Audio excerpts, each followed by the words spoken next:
une de l'actualité, lendemain de violence à Guet-Ndar, la tension reste vive, la circulation est interrompue sur le pont qui mène au quartier des pêcheurs. Le haut-commissaire de l'OMVS attendu sur place.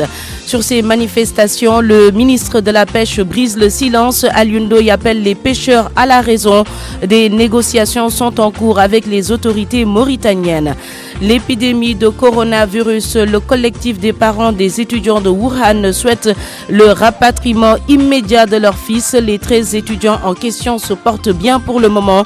Le ministre de la Santé fait le point aujourd'hui.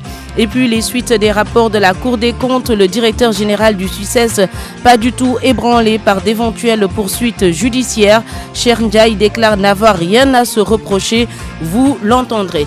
À suivre le grand journal, la page internationale de Georges Déthié Diop. En Guinée, couplage des élections législatives avec le référendum constitutionnel. Les deux scrutins vont se tenir le 1er mars prochain. Un report donc des élections législatives initialement prévues le 16 février prochain. Décision du président Alpha Condé. La réaction de Amadouba Wouri dans ce midi. Le patron de l'UDD parle de fuite en avant. L'épidémie de coronavirus, le nouveau bilan fait état de 490 morts, 24 324 personnes. C'est le nombre de cas infectés par le nouveau coronavirus. On fera le point dans le midi. Rendez-vous dans 20 minutes pour le développement, juste après l'actualité des sports présentée par Cher Tidiane Diagne. La Confédération africaine de football avertit tout pays qui n'a pas de stade aux normes pour y voir ses matchs délocalisés lors des éliminatoires du Mondial Qatar 2022. Le Sénégal concerné ou pas, les autorités rassurent, vous les entendrez dans ce journal. Nous allons aussi parler du championnat français qui va enchaîner avec sa 23e journée. En attraction ce soir, Saint-Etienne Olympique de Marseille, dauphin du Paris Saint-Germain. Et puis nous allons aussi nous intéresser au championnat d'Afrique cadet, junior et senior de karaté. C'est à Tanger au Maroc. Le Sénégal, champion d'Afrique en titre, veut donc retrouver cette place à l'issue de ces rencontres qui vont démarrer à compter de ce vendredi. À tout à l'heure, cher, pour les détails. Et puis, point de vue, quelle solution face aux problèmes récurrents des licences de pêche? Débat aux environs de 12h30. Bonjour à tous. La tension reste vive à Saint-Louis au lendemain des violents affrontements entre pêcheurs de Guet-Ndar et forces de l'ordre. La circulation est interrompue sur le pont Moustapha Malik Gaye qui mène à Guet-Ndar. Par ailleurs, le haut-commissaire de l'OMVS est attendu sur place. Il doit aller s'enquérir de la situation après les dégâts subis par l'organisation, dont le centre de documentation et d'archives qui a été incendié par les manifestants hier soir. En direct de Guet-Ndar, Mohamed Nabissila, bonjour. Bonjour Anna Rocha. Comment se présente la situation ce matin? Oui, une situation de calme précaire revenue ici à Saint-Louis avec un pont Moustapha Malik Gaye complètement bloqué. Le véhicule blindé de la police est carrément au milieu. Donc du côté de l'île, un détachement du groupement mobile d'intervention et de l'autre côté, ce sont quelques jeunes donc regroupés autour du marché de Ndartout, mais également du côté de Guet-Ndar, donc qui regardent une circulation fortement entachée. Les débris donc de ces violences sont encore perceptibles ici sur le quai, donc sur le boulevard qui mène vers l'hôpital, les deux véhicules incendiés devant nous, mais également la police qui veille au grain et qui dévisse les véhicules pour une sécurisation de la place. Signalons que le haut-commissaire de l'OMVS, donc Ahmed Semega Diamé, est en route pour Saint-Louis pour constater la destruction de la mémoire de l'OMVS, le centre de documentation et des archives qui a coûté plus de 800 millions de francs CFA. Du côté de l'hôpital, c'est un coup de gueule. Présentement même, un véhicule de police stationné devant l'hôpital pour maintenir également la sécurité. Les travailleurs ont été fortement endommagés hier avec ces grenades lacrymogènes, de même que les malades à Narocha. Signalons qu'il y a 22 interpellés selon la police, les blessés légers s'en remettre un peu petit à petit. Et devant nous, quelques pirogues qui ont été donc incendiées, des pirogues qui avaient pris feu hier. Aujourd'hui, les dégâts sont encore perceptibles dans cette ville de Saint-Louis où on espère quand même un peu plus de calme dans la soirée. Merci beaucoup Mohamed Nabissila. On vous retrouve bien sûr dans nos prochaines éditions d'information. Le ministre de la Pêche, lui, a tenu à condamner ces incidents survenus hier donc à Saint-Louis. Alioune Ndoye appelle les pêcheurs de Guet-Ndar à la raison. Il souligne que des négociations sont en cours avec les autorités mauritaniennes pour une solution au problème des pénalités qui restent à être réglées. Le point avec Ndiogu Diène. D'un ton ferme, le ministre de la Pêche, Alioune Ndoye, dénonce le comportement des pêcheurs de Guet-Ndar qu'il juge inacceptable. Pas de cette manière-là qu'on règle les problèmes. Je demande aux acteurs de revenir à la raison. Parce que nous sommes dans un état, à défaut d'état, nous ne sommes plus en sécurité, ni vous, ni moi, ni personne. Donc il faut que les gens sachent que ceci n'est pas une solution d'aller saccager des institutions, des sociétés privées, les biens de tiers qui n'ont rien à voir avec ça, simplement parce qu'on dit « moi je veux aller pêcher dans un pays tiers ». Aujourd'hui, la Mauritanie est fondée à nous dire « nous n'accordons plus de licence si les gens ont ce type de comportement ». Il précise que le problème des licences de pêche a été réglé grâce à un compromis avec la Mauritanie. La partie mauritanienne a eu vraiment l'amabilité de nous suivre sur beaucoup d'éléments. Ce protocole d'accord arrivé à échéance le 31 décembre 2019 et il n'y en avait plus de nouveau. Et ils ont accepté quand même que nous ne perdions pas de temps pour mettre encore des commissions pour renégocier un protocole, mais de proroger l'existant pour encore une année, donc jusqu'à la fin 2020. Mais en attendant, l'obstacle majeur reste les amendes infligées aux pêcheurs qui ne respectent pas les clauses du protocole d'accord à l'Indoye. Ce qu'il faut noter, c'est que ce n'est pas une difficulté d'avoir les licences, c'est que nous sommes en train de négocier les pénalités que le comportement de ces acteurs ont eu à occasionner. Donc des pénalités très importantes, plus de 1826 cas de pénalités, que nous négocions parce que nous avons expliqué à la partie mauritanienne qu'il serait très difficile à ces artisans de faire face à cela. Mais notez simplement que les licences sont prêtes du côté de la Mauritanie. À la suite d'âpres négociations, les gouvernements sénégalais et mauritaniens étaient tombés d'accord en décembre 2018 sur l'octroi de 400 licences de pêche pour une capture de 50 000 tonnes de poissons sur une période d'un an. Vous écoutez le grand journal sur RFM, il est 12h07. RFM, la radio de toute l'actualité.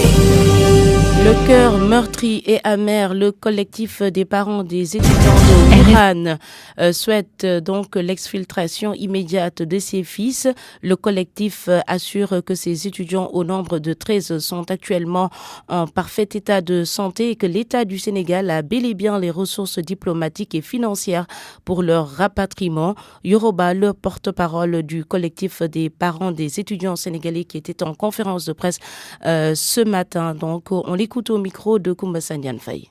Désemparé, le cœur meurtri et amer, et le collectif des parents suite à la déclaration du 3 février des autorités sénégalaises dans les médias, message certainement tronqué, mais qui a ô combien fini de jeter le désarroi, la confusion et l'émoi dans l'esprit de beaucoup de parents qui auront simplement retenu que le Sénégal allait livrer ses fils à une mort annoncée. Cela au moment où d'autres pays comme la France, le Maroc, la Tunisie, l'Algérie, la proche Mauritanie, pour ne citer que cela, ont fait diligence pour rapatrier leurs compatriotes qui, selon ses propres ressources, qui, avec le concours et le support logistique d'un pays ami, la solidarité internationale joue. Avec près d'un demi-millier de décès en 10 jours, la situation empire chaque jour davantage et le monde entier concerné s'active. Confiant en nos autorités, nous parents avons su stoïques, nous parents avons su garder dignité et gérer sans bruit jusque-là en rapport direct avec nos enfants. Nos enfants veillants et résilients, gardant un moral d'acier, sont clairs quant à leurs vœux et souhaits. Ils veulent sans équivoque leur exfiltration immédiate afin que le Sénégal ne rapatrie la dépouille de ses enfants victimes de coronavirus. Toujours sur cette épidémie de coronavirus, le ministre de la Santé a animé aujourd'hui une réunion de coordination. Abdoulaye Diouf explique qu'il n'y a aucun cas à Dakar à ce jour et que le dispositif de veille est toujours en place pour parer à toute éventualité. Nous y reviendrons. Direction Touba, où le bilan de l'incendie survenu hier s'est alourdi. 3 morts. La dernière victime a rendu l'âme à l'hôpital Matlaboul Fawzeni. En fait, une dizaine d'enfants sont morts à Touba dans des circonstances atroces ces 6 derniers mois. À qui imputer cette situation tragique? Le reportage de Marema Diop. La série noire des enfants continue à Touba. Des petits perdent la vie de façon atroce. Maguette Sen, habitant à Touba Darou-Marnane, retrouvé dans sa gargote, rejette la faute sur les parents qui ont tout simplement démissionné selon elle. Ce sont les parents qui sont les principaux responsables de cette situation. Ils ont pratiquement démissionné. Comment peut-on aller au travail et laisser ses enfants sans aucune surveillance? Avant de bouger de chez soi, il faut les confier à une personne sûre.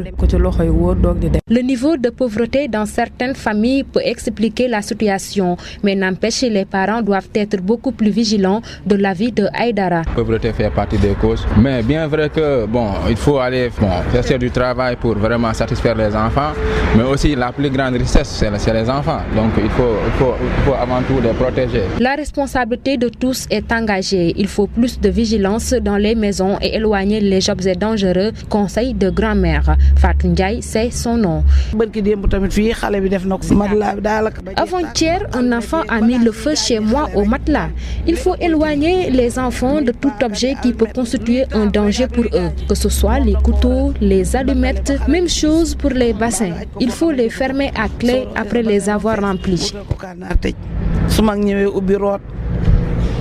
Une dizaine d'enfants ont perdu la vie ces 6 derniers mois, brûlés vifs ou morts noyés dans des bassins. Certaines personnes interrogées appellent les parents à plus de vigilance pour éviter de tels drames. Marema Diop, Touba, RFM.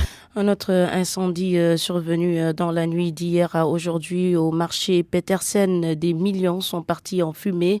Selon les sinistrés, les installations électriques clandestines seraient à l'origine du feu. Le sous-préfet de Dakar Plateau venu apporter son soutien aux commerçants sinistrés. Dibi Diallo en a profité pour annoncer que les travaux du site de recasement seront bientôt finis. On l'écoute avec Aïssatou Faye-Bodian. Petersen n'est pas un marché, c'est une gare routière qui est devenue par essence un marché. Maintenant, ces occupations anarchiques, comme je l'ai toujours dit, constituent un risque pour les commerçants et pour les habitants, et pour même les clients. Donc, à chaque fois que nous nous battons, effectivement, qu'il y ait de l'ordre dans la voie publique, qu'il y ait des occupations anarchiques, aujourd'hui, enlever de ces choses, c'est pour des choses pareilles. Malheureusement, parfois, les gens ne comprennent pas cela. Il faut qu'aujourd'hui, qu'on force quand même à la discipline, que les gens comprennent qu'on ne peut pas travailler et réussir dans l'anarchie. C'est même risqué pour leur marchandise et pour leur vie. C'est cause pour laquelle nous sommes venus. Mais quelle que soit aussi la situation que nous sommes en train de dire, il faut quand même que les gens reviennent à la raison et comprennent que c'est dans l'ordre et le développement qu'on peut aujourd'hui produire, n'est-ce pas, l'économie. Il faut venir soutenir d'abord les gens moralement et les accompagner. Financièrement, moi je ne peux pas le dire, mais les accompagner. Quelqu'un qui perd quand même autant de marchandises a besoin d'accompagner. Par quel moyen? L'enquête va déterminer ce qu'il y aura à faire et l'État va voir ce qu'il sera possible de faire. Pour le site, le maire va continuer l'aménagement et quand l'aménagement sera terminé, tous les commerçants qui sont sur la voie publique seront recasés dans de très bonnes conditions avec des nombres de sécurité requises. Donc c'est comme ça qu'il faut comprendre les choses.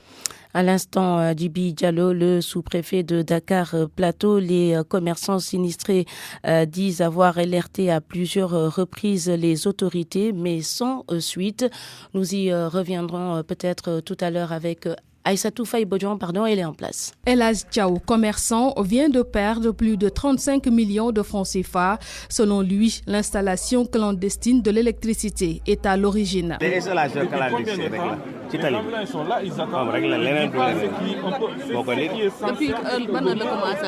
vers 4 heures du matin. Devant ces marchandises calcinées, il n'est guère surpris.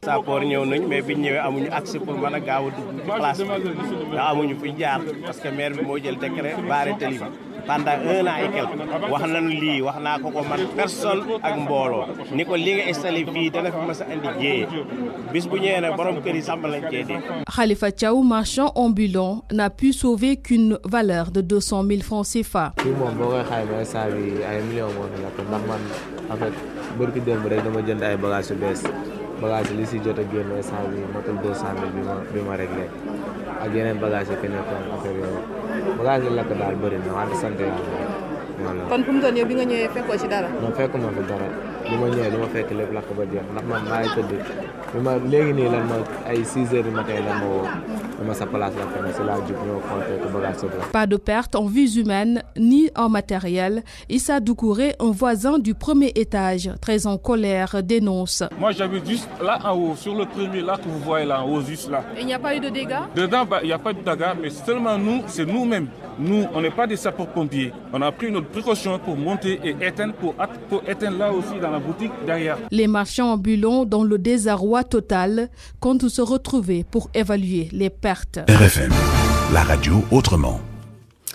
Midi 15, les suites de la publication des rapports 2015, 2016 et 2017 de la Cour des comptes. Le directeur général du CICES épinglé dit n'être pas du tout ébranlé par d'éventuelles poursuites judiciaires parce qu'il déclare n'avoir rien à se reprocher. Cheikh Ndiaye précise suivre depuis lors les recommandations faites par la Cour des comptes concernant la gestion du Centre international du commerce extérieur du Sénégal. Cheikh Ndiaye était l'invité d'RFM Matin. Par rapport au suivi, ça concerne la justice.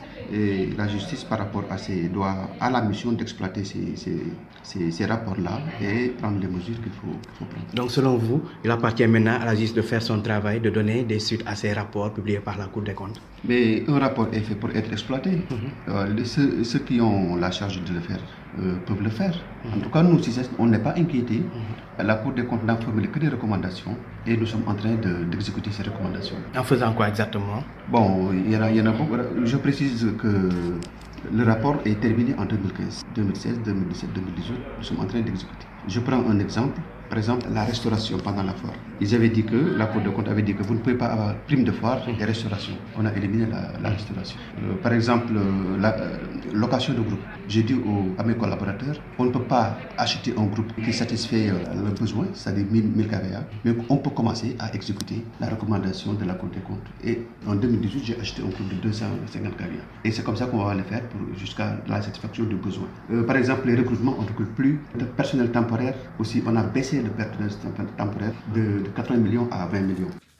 Dans l'actualité de ce mercredi également, le deuxième jour du mouvement d'humeur des syndicats d'enseignants. Le mot d'ordre de grève est largement suivi à Kolda. Depuis hier, jour de débrayage, le système éducatif est paralysé, nous dit Abdoulaye Diallo sur place. Le mot d'ordre de grève lancé par les syndicats des enseignants, à savoir le G7 et le G20, est largement suivi à Kolda. Saloum Sonko, secrétaire général du CELS authentique section de Kolda et membre du G7. Le système est complètement paralysé dans le département de Kolda. Et ça, nous ne l'avons pas souhaité parce que moi, je ne cesse de le rappeler. Nous sommes à la fois enseignants et parents d'élèves. Donc, ce n'est pas de gaieté de cœur que nous séchons les classes.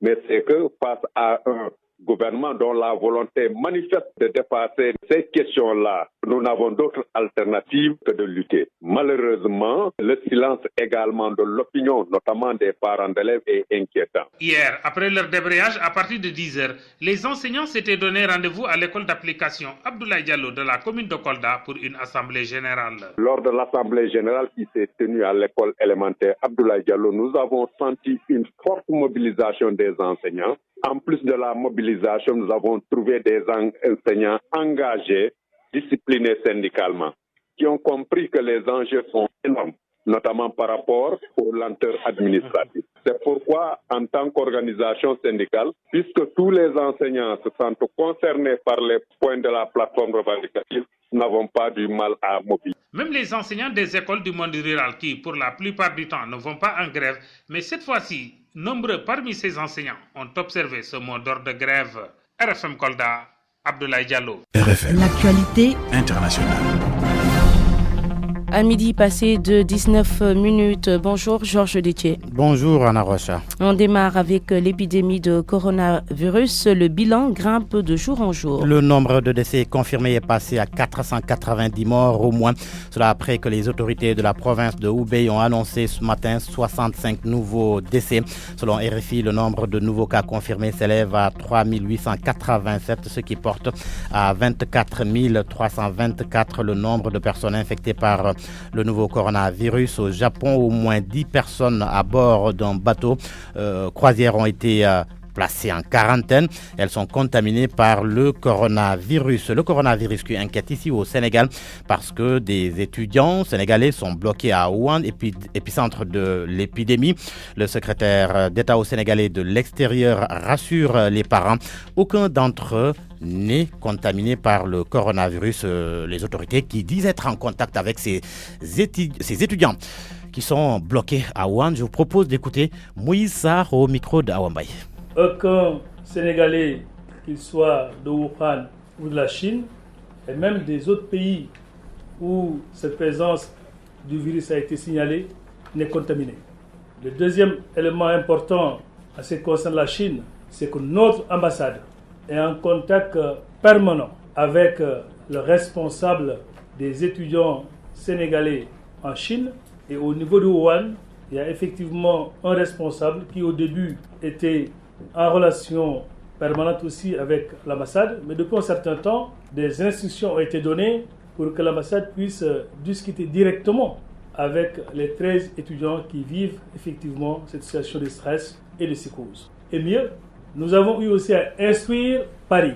Quand je parle de Paris, c'est le service de gestion des étudiants sénégalais à l'étranger qui gère l'ensemble des étudiants à travers le monde. Et jusqu'à une date récente, c'est moi-même qui étais à la tête de ce service. Ce service aussi est activé et discute, échange directement avec nos étudiants. C'est vrai, l'autre clarification, le confinement ne concerne pas uniquement les Sénégalais, encore moins les étrangers, mais pour le cas de Wuhan, c'est toute une ville qui est mise aujourd'hui en quarantaine. Une ville de 11 millions d'habitants, 11 millions. En Guinée, Georges, le référendum constitutionnel et les législatives vont se tenir le même jour, le 1er mars. Oui, couplage des deux scrutins, annonce faite par un communiqué de la présidence guinéenne. Un report donc des législatives initialement prévu le 16 février prochain. Dans un tweet, le président Alpha Condé a informé avoir signé le décret convoquant le corps électoral pour le couplage des élections législatives ainsi que le référendum pour la nouvelle constitution. Le texte du projet de nouvelle constitution fait passer le mandat présidentiel de 5 à 6 ans, renouvelable une fois. Amadou Baouri réagit à cette décision du président Condé. Le président de l'UDD, l'Union pour la démocratie et le développement, parle de fuite en avant.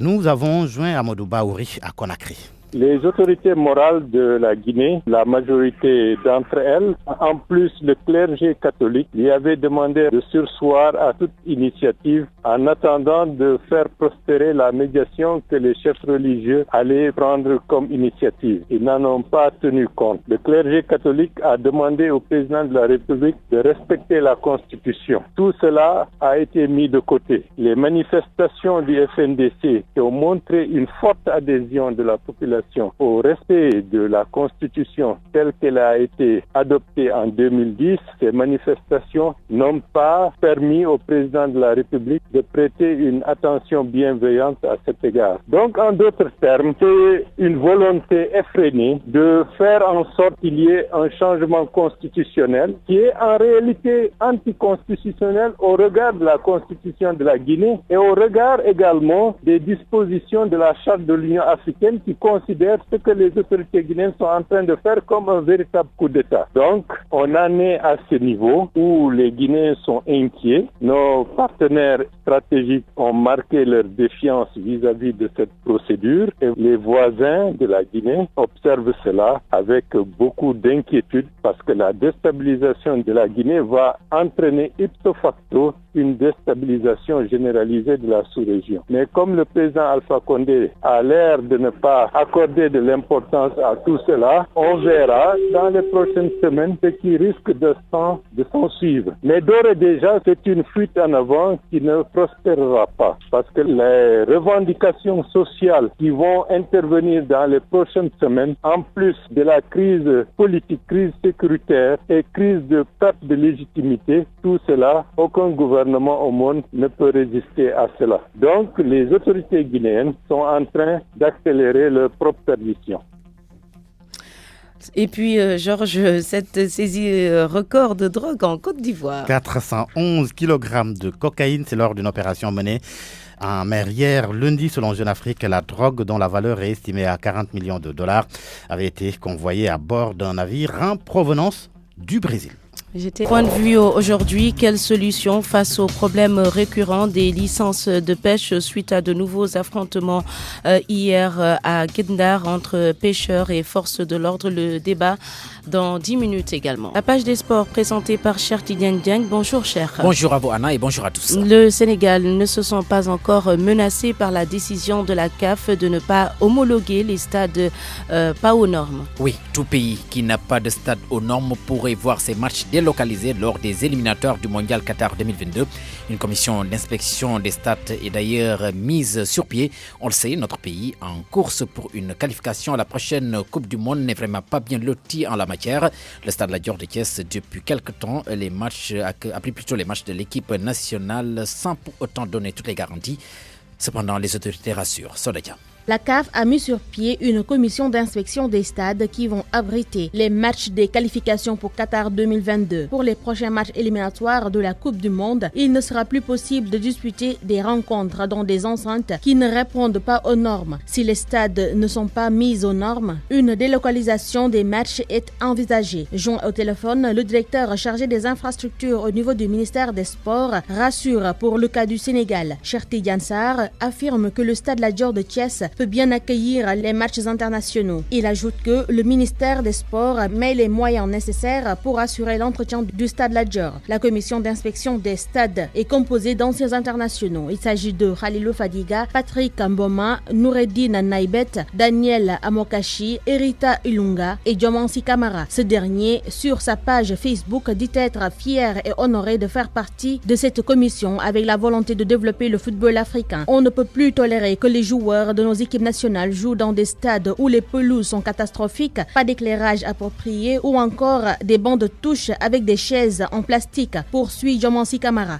L'inspection va durer jusqu'aux éliminatoires et les stades ne répondant pas aux normes seront suspendus jusqu'à nouvel ordre. Pour le cas du Sénégal, l'État est donc averti pour la réfection du stade Léopold Sédar Senghor. Et en dehors du stade La Dior de Thiès, le Sénégal sera doté d'un nouveau stade dont la pose de la première pierre est prévue le 20 février prochain.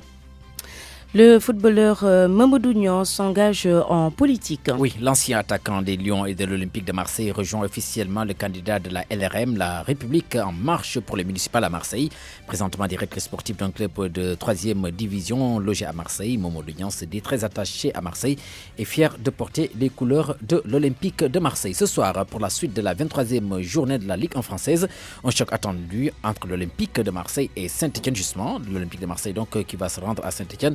Et Marseille, faudra le préciser aussi, de fin du PSG et il a un gap de 15 points à remonter. Coup d'envoi prévu à partir de 20h, mais avant cela à 18h. D'autres rencontres sont prévues. Les Girondins de Bordeaux sont à Brest, Lyon accueille Amiens, Metz se range plutôt à Montpellier, Nîmes accueille Dijon, Reims croise de fer avec Nice, Strasbourg joue contre Toulouse. Et puis nous enchaînons sur l'autre discipline. Avec du karaté. Oui, les championnats d'Afrique cadet, junior et senior.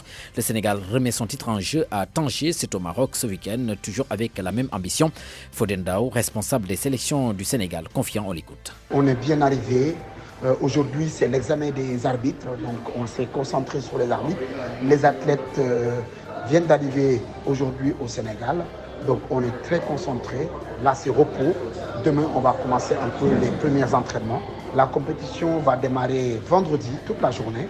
Donc j'espère que vraiment tout le Sénégal sera derrière nous. Nous demandons les prières à tout le monde et que vraiment c'est le Sénégal qui gagne et que le karaté sénégalais se porte bien. Tout le monde est là et que j'espère vraiment que nous allons être champions d'Afrique comme on l'avait fait au Cameroun avec plein de médailles d'or. Les compétitions débutent demain à Arusha au Maroc, un pays que vous connaissez bien. Effectivement, Choukran, Cher Tidiane Diagne. Merci. RFM, la presse du jour. À midi 29, la revue de presse de Georges Détié-Diop. Les images parlent d'elles-mêmes et font foison dans les journaux. Des jeunes qui brûlent presque tout sur leur passage, des édifices mis à sac, des forces de l'ordre qui tentent de contenir la furie. La journée d'hier a été chaude, très chaude même à Saint-Louis. Mardi de feu à Saint-Louis, s'exclame Vox Populi. À Guet-Ndar, précise l'AS. Ndar en flamme, renchérit le journal Le Quotidien. Guet-Ndar dans les filets du déchaînement, souligne Tribune, là où l'Observateur fait état d'une journée d'intifada. Les Échos et l'Observateur, comme les autres journaux font le bilan des affrontements entre pêcheurs de Guet Ndar et forces de l'ordre. L'agence Sénélec saccagée, le siège de l'OMVS incendié, des véhicules aussi, des policiers blessés. Une dizaine précise le journal Le Quotidien. Tribune indique que même des pirogues ont été calcinées. La conséquence de tout cela, aux yeux de l'Observateur, la ville est en état de siège. Des renforts étaient même venus de Dakar et Thiès. À l'origine des affrontements, selon l'Observateur, les pêcheurs réclament l'octroi de 400 autorisations de pêche. Le quotidien affirme qu'il réclamait l'application des accords de pêche entre le Sénégal et la Mauritanie et la fin des tracasseries et harcèlements des gardes-côtes mauritaniens. D'ailleurs, l'AS précise que c'est l'arraisonnement de 3 pirogues qui a mis le feu aux poudres.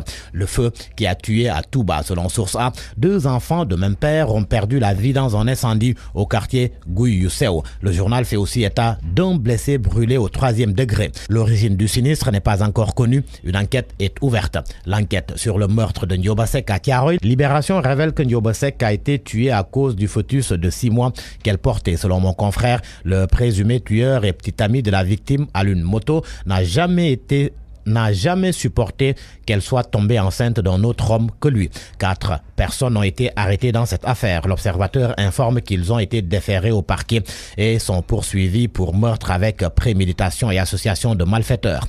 L'Observateur plonge par ailleurs ses lecteurs dans le quotidien des étudiants sénégalais bloqués à Wuhan, épicentre de l'épidémie de coronavirus.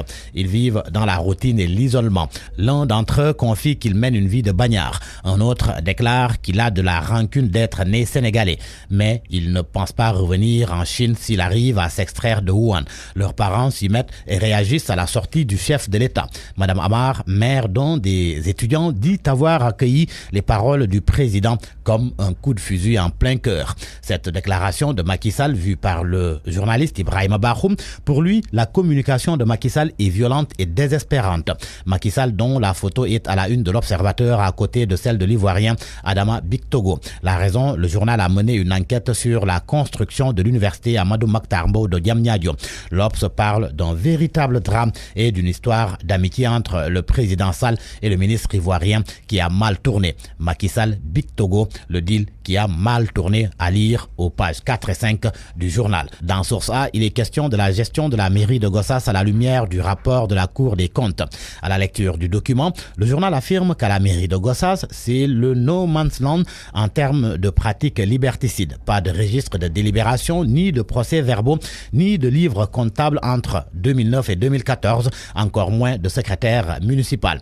Aussi, ajoute Source A, les pratiques scandaleuses dans la gestion du carburant, celle des denrées destinées aux indigents, les cotisations sociales, l'attribution des marchés coulent comme un long fleuve. À la une de Les Échos, le collectif pour l'annulation de la hausse du prix de l'électricité dans tous ses états.